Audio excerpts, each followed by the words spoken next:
Discrimination అనేది మన భారతదేశంలోనే కాదు, ప్రతి దేశంలో ఉంది, ప్రతి రిలీజియన్‌లో ఉంది. ఇస్లాంలో ఉంది, క్రిస్టియానిటీలో ఉంది. ఎగ్జాంపుల్ ఇస్లాం తీసుకోండి. ఇస్లాంలో కూడా షియా వాళ్ళకి, సున్నీ వాళ్ళకి చాలా డిస్క్రిమినేషన్ జరిగింది. సో, ఇందులో ఇంకా చాలా డివిజన్స్ ఉన్నాయి. సో, వాళ్ళలో కూడా చాలా డిస్క్రిమినేషన్ జరిగింది. ఇస్లాం ఒకటే కాదు, క్రిస్టియానిటీలో జరిగింది.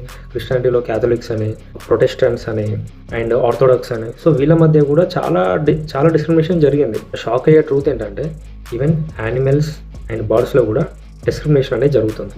డిస్క్రిమినేషన్ జరుగుతుంది అని వరీ అయ్యేదానికంటే అసలు డిస్క్రిమినేషన్ ప్రాసెస్ ఏంటి? అసలు డిస్క్రిమినేషన్ ఎందుకు జరుగుతుంది అనే ప్రాసెస్‌ని మనం అర్థం చేసుకోగలిగితే అప్పుడు డిస్క్రిమినేషన్ అనేది చాలా చిన్న ఇష్యూలాగా అనిపిస్తది. ఎవరి మీద ఎవరికి కోపం రాదు. ఎవరి మీద ఎవరికి కంప్లెయింట్స్ ఉండవు. సో, అది ఒక న్యాచురల్ ప్రాసెస్ లాగా అనిపిస్తది.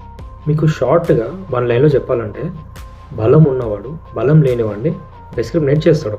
అది వాడు ఎస్సీనా, బీసీనా, ఎస్టీనా, జనరలా అని కాదు. వాడు ఎవడైనా సరే బలం ఉన్నవాడు బలం లేనివాడిని డిస్క్రిమినేట్ చేస్తాడు. అది యూనివర్సల్ ట్రూత్ అది.